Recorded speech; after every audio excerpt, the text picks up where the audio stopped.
The wind was sharp that morning in Shrewsbury, rattling the old windows of Eleanor Briggs's cottage.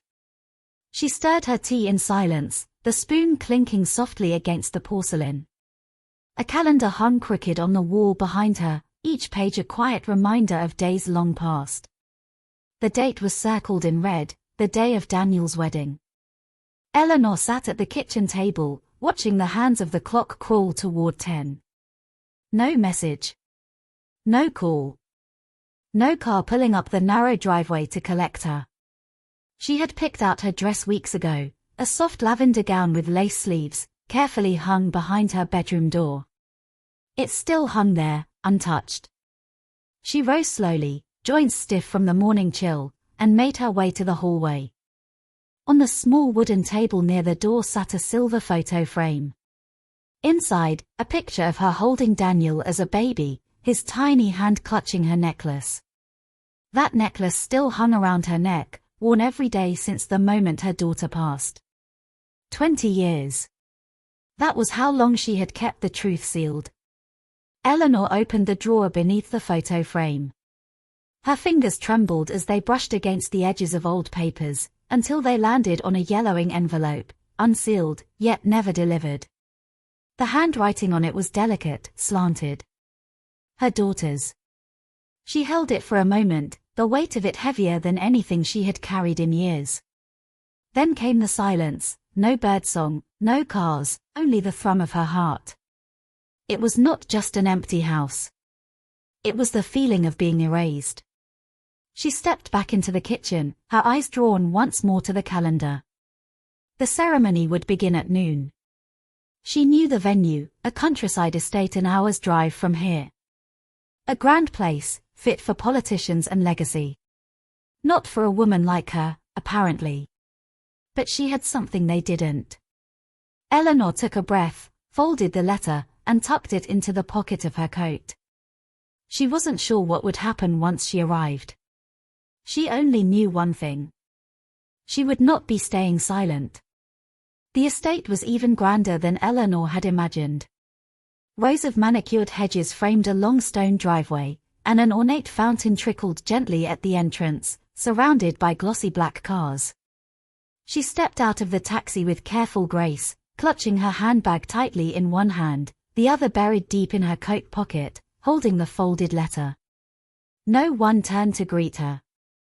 Guests in silk dresses and tailored suits strolled past her without a glance, their laughter echoing beneath the tall archways. She caught a glimpse of a server near the door and approached, her voice firm but kind.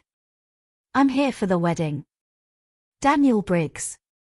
The young man glanced at the list clipped to a board, then looked back at her, uncertain. "I'm sorry, madam. There's no Briggs on the list. Are you sure you're at the right event?" Her heart thudded. She smiled politely, though her lips trembled slightly. "Quite sure." Without another word, she stepped past him, ignoring the calls behind her. She was not here to cause a scene. She was here because this was her grandson's wedding, her grandson, raised in her arms when no one else would take him. Inside the hall, gold chandeliers glowed warmly above tables dressed in white and ivory. There was a string quartet playing softly in the far corner, and the air smelled of roses and polished silver. She stood near the entrance, scanning the room. There was Daniel, tall in a dark grey suit, standing beside a woman in a designer gown.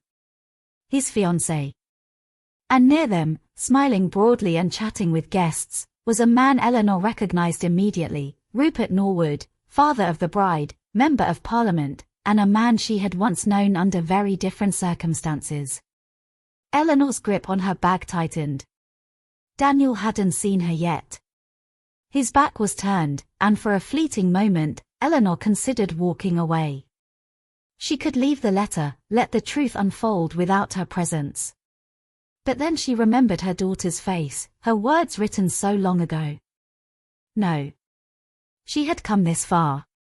She would not falter now. A woman in a glittering dress noticed her and frowned. "Excuse me, are you looking for the toilets?" Eleanor met her gaze calmly. "No. I'm looking for my grandson." The woman's expression faltered. Eleanor stepped forward, moving through the crowd with quiet determination. Every step echoed the years of sacrifice, the birthdays spent alone, the phone calls unanswered. She reached the edge of the room just as Daniel turned around. For a heartbeat, time stood still. He looked straight at her. His eyes widened. Then his fiancée leaned in to whisper something. Daniel blinked, nodded slightly, and began walking toward her. But not with a smile. Daniel stopped a few paces in front of her. For a moment, neither of them spoke. The weight of 28 years pressed down between them like a stone. "Gran," he said finally, his voice low and guarded. "You shouldn't be here." Eleanor met his gaze, her expression calm but unreadable. "And yet, here I am." Daniel glanced over his shoulder. People were beginning to stare. He stepped closer, his tone hushed but tense. "This isn't the place. We can talk later." "Later," she echoed softly. "Yes, I've heard that before." His jaw clenched, but he didn't reply. The woman at his side, the bride, was now whispering to an usher, casting sharp glances in Eleanor's direction. Eleanor stood her ground. "I won't stay long," she said quietly. "But I needed to see you. And to give you this." She withdrew the folded envelope from her coat pocket and held it out to him. He didn't take it. "What is it?" he asked, suspicion lacing his words. "A letter your mother wrote," she said. "For you?" Daniel hesitated. His eyes flicked to the envelope, then back to Eleanor. "Why now?"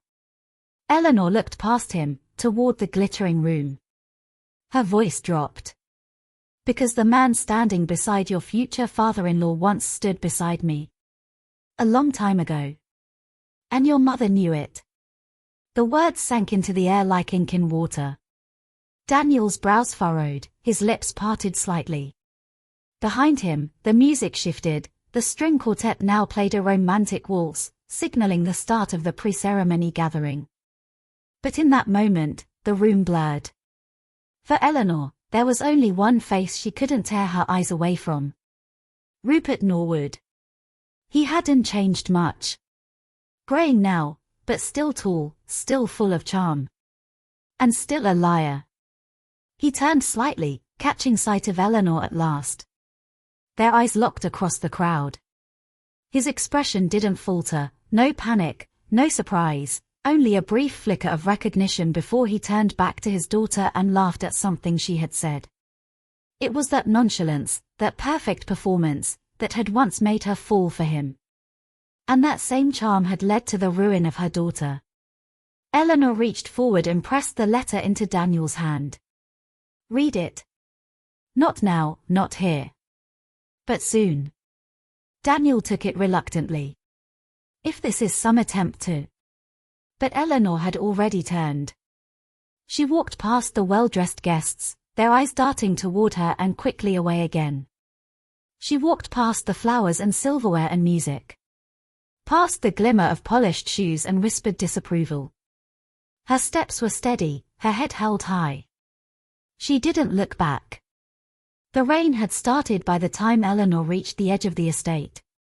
It fell lightly, misting her coat and blurring the glass of the taxi window as she climbed inside. She gave the driver her address, then sat in silence, watching the estate fade into the grey countryside behind them. Inside the grand hall, Daniel stood motionless with the letter still in his hand. Around him, the buzz of the wedding returned to full volume, guests laughed, glasses clinked, and the string quartet carried on, unaware or perhaps uninterested in the quiet drama that had just played out. He slipped the envelope into his inside pocket and made his way to a quieter corner of the hall. For a long time, he simply stood there, staring at the polished floor. His mind was a chaos of images. His childhood. The stories his grandmother had told. The times she cried when she thought he wasn't looking. The photo of his mother beside the fireplace. His mother, the woman he had no memory of but had spent his whole life aching to understand. And then Rupert Norwood.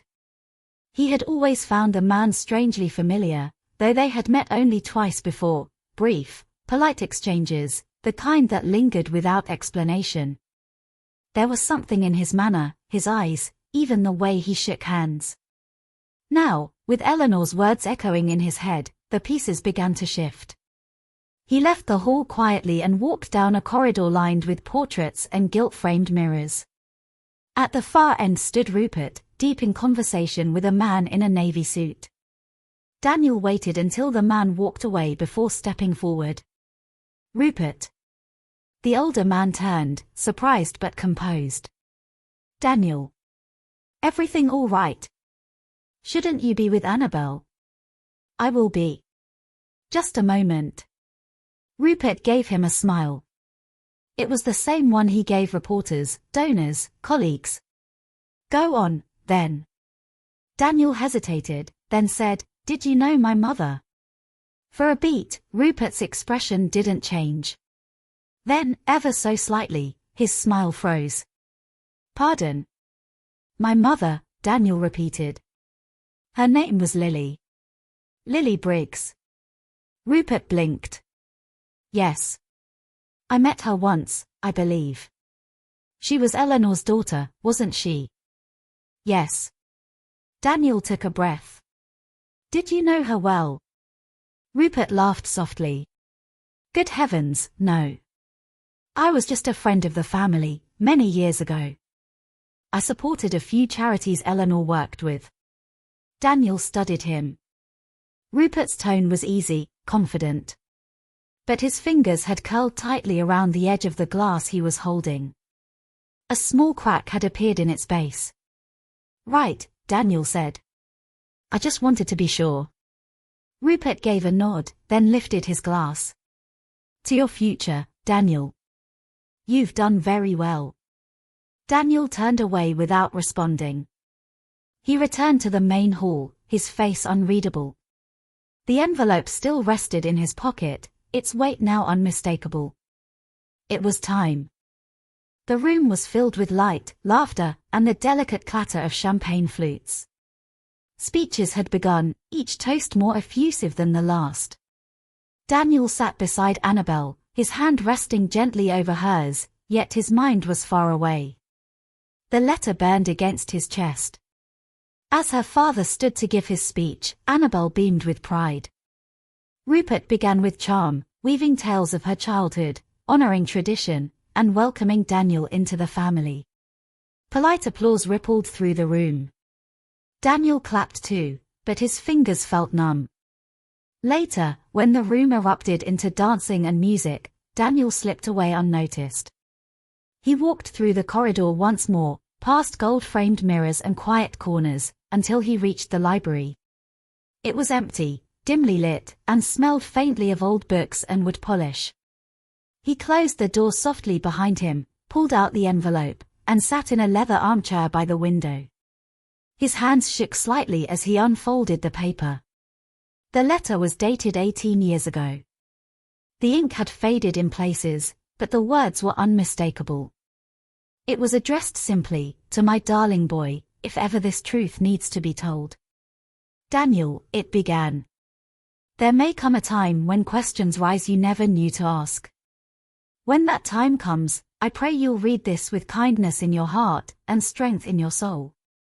The world will want you to believe in clean lines and clear stories. But life is messier than that. I was young when I met Rupert. He was charming, older, full of promises. He was never mine to keep. What we had was brief but real. And you came from that. You are not a mistake, my love. You are the best thing I ever did. He never knew. He chose a different life. I never told Mum the full story, she had suffered enough already. But in you, I saw the possibility of a better ending. If you ever cross paths with Rupert Norwood, and something in your heart stirs with unease, trust it. He is your father. But he was never my partner. And he never will be. I hope the truth brings you peace, not pain. Love always, Mum. Daniel sat frozen, the letter trembling in his hands. Everything had shifted. His name. His story. His blood. He rose slowly and walked to the window. Outside, the dance floor twinkled under strings of lights. Rupert was there, laughing with guests, a wine glass raised in easy celebration. Annabel twirled in her gown, her smile wide and radiant. And Daniel, for the first time, felt entirely alone in a room full of people. He folded the letter carefully and placed it back in the envelope. He needed to speak to Eleanor. The rain had stopped by the time Daniel left the estate. The sky was a heavy, moody grey, casting a dull sheen over the countryside as the driver wound through narrow lanes lined with hedgerows. Daniel sat in the back seat, the letter still clutched in his hand, the silence around him thicker than ever. His phone buzzed twice. Messages from Annabel. He turned the screen over without reading. He needed time. Time to think. Time to feel. What he didn't need was more questions from people who didn't know what had just happened to his world. The car turned onto the familiar road leading into Shrewsbury. The sight of it stirred something quiet in him, cobbled streets, weathered brick homes, the soft slope of rooftops laid like forgotten memories. He hadn't visited in years. Not really. Quick hellos. Obligatory Christmas cards. Always too busy, too far, too distracted. Now, he was coming back not as a guest, but as a boy seeking answers. Eleanor's cottage looked smaller than he remembered. More fragile. The garden was overgrown, the gate squeaked when he pushed it open. He hesitated on the step, then knocked twice on the flaking blue door. No answer. He knocked again. This time, the door opened with a soft creak. Eleanor stood there in her slippers, a cardigan pulled tightly around her shoulders. Her eyes flicked to the envelope in his hand before meeting his. "I read it," he said. Eleanor didn't move, didn't speak. She simply stepped aside and let him in. The house was warm and familiar. Faded wallpaper, an old clock ticking faintly, and the comforting scent of lavender and wood polish. He sat down at the kitchen table, the same table where he used to do his homework. Eleanor moved slowly, placing a teapot on the stove and 2 cups on the counter without saying a word. Daniel waited. "I didn't know whether to give it to you," Eleanor said at last, her back to him. "I wanted to, many times. But I was afraid it would hurt you more than help you. I needed to know." Eleanor turned, her face unreadable. "And now that you do?" Daniel looked at her, eyes shadowed with questions. "Why didn't she tell me? Why didn't you tell me?" Eleanor pulled out a chair and sat across from him. "Because we wanted to protect you. Your mother, she wanted you to grow up loved, not labeled. She carried the pain of that man, but she never wanted you to carry it too." Daniel's voice was quieter now. "Did he know?" Eleanor hesitated, then shook her head. "I never told him. And I never will." Outside, the wind picked up again, tapping against the window like impatient fingers. Daniel pulled the letter from his pocket and placed it on the table between them. "He stood in front of me today," he said. "And lied. Smiled at me like nothing ever happened." Eleanor's fingers curled slowly around her teacup. "He's your blood," she said, softly. "But he is not your family." Daniel didn't reply. The letter lay between them like a ghost, silent but unignorable. The clock ticked on. 2 days later, Daniel returned to the graveyard just beyond the chapel at St. Mary's, a quiet place on the edge of town where time seemed to move slower. The sky was the color of pewter, and the wind stirred the tall grass around the weathered headstones. He held a small bouquet of white freesias in one hand, the letter in the other, folded and worn from being read over and over again. He found her grave near the edge, just as he remembered. The stone was modest. Lily Briggs. 1976 to 2006. Beloved daughter and mother. He knelt slowly, brushing a few dry leaves from the base of the stone, and placed the flowers down. Then he sat, cross-legged in the grass, and let the quiet settle around him. For a while, he said nothing. Then, in a voice barely louder than the breeze, he began to speak. I don't remember your voice. Or your laugh. I don't remember your touch. But I remember the shape of your face in photos. I remember the way Gran looked at them when she thought I wasn't watching. I know now why it hurt her.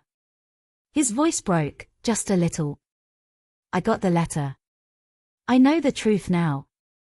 And it's strange, because it doesn't make me angry. It makes me, still. As if something I didn't know was out of place has finally clicked into position. A robin landed nearby, chirping once before hopping away. He looked at me like a stranger, Daniel continued. He didn't know. And when I asked, he lied. Calmly. Easily. Like he'd been doing it all his life. He reached into his coat and unfolded the letter again, reading the last few lines silently. Then he whispered, I forgive you. He remained there for some time, just listening to the wind and the ticking of distant church bells. Later that afternoon, back at Eleanor's cottage, he made tea for them both. They sat at the table, not as grandmother and child, but as two people bound by shared grief, secrets, and something stronger than blood, endurance. I've told Annabelle I need a little time, Daniel said. Eleanor stirred her tea. She's a good girl. She is, he nodded. But I can't stand next to Rupert Norwood again and pretend he's just her father-in-law. Eleanor looked at him carefully. You won't have to. There was a pause. Then Daniel looked up and said, You knew who he was the moment you saw him at the wedding. Eleanor gave a small, almost sad smile. The moment he smiled. The following week brought change, not loud or dramatic, but steady and resolute. Daniel returned to Manchester, but not to the hospital, and not to Annabelle. Instead, he requested a leave of absence, packed a small suitcase, and rented a quiet flat above a bookshop near Shrewsbury's Old Square. It wasn't permanent. He didn't know what was. But for now, it was where he needed to be. Eleanor visited most afternoons. Sometimes they spoke. Sometimes they didn't. She brought him shepherd's pie or oat biscuits or simply sat with a mug of tea, watching the wind flick the curtains. With her, the silence never felt empty. One evening, as the sun sank behind the rooftops, Daniel stood at the mirror, adjusting the cuffs of his shirt. He hadn't worn this suit since the wedding. It still smelled faintly of rose water and expensive champagne. He almost changed. Then he didn't. He had made a decision. The Norwoods were hosting a charity gala in London. Rupert would be there. Daniel wasn't invited. But he would go anyway. The hall was grand, full of sparkle and noise, the kind of place where polished men raised glasses and smiled through secrets. Daniel moved quietly through the room, unnoticed at first, then recognized by a few who nodded politely. He ignored them all. Rupert was near the center, speaking to a group of donors. He laughed easily, hand on a younger man's shoulder, the perfect image of grace and confidence. Daniel stopped a few feet away. Rupert turned, his face breaking into that familiar, gleaming smile, until he saw who stood before him. The smile faded. Daniel, he said, voice clipped. Didn't expect to see you here. No, Daniel replied evenly. You wouldn't have. Rupert cleared his throat. Well, this is a private function. So was my mother's life, Daniel said. And yet you made yourself quite a part of it. For the first time, Rupert glanced around, checking who might be listening. This isn't the place. Daniel nodded. That's what I was told at the wedding. Rupert's composure cracked, just slightly. What do you want? Daniel leaned in, voice low. Nothing. I don't want anything from you. I just wanted you to see my face when you hear my name next. And to know, I know the truth. He stepped back. You won't need to pretend anymore. I'm done pretending too. Rupert opened his mouth, but Daniel was already walking away. Outside, the night air felt sharp and clean. He exhaled, a long breath he didn't know he'd been holding. There was no triumph, no grand release, only clarity. Later, at Eleanor's cottage, he handed her a small envelope. I've written to Annabelle, he said. She deserves to decide with her eyes open. Eleanor nodded. You've done all you can. Daniel sat beside her, watching the fire crackle. He was still grieving the life he thought he had. But somewhere beneath that grief, a new foundation was forming. Not built on secrets, but on truth.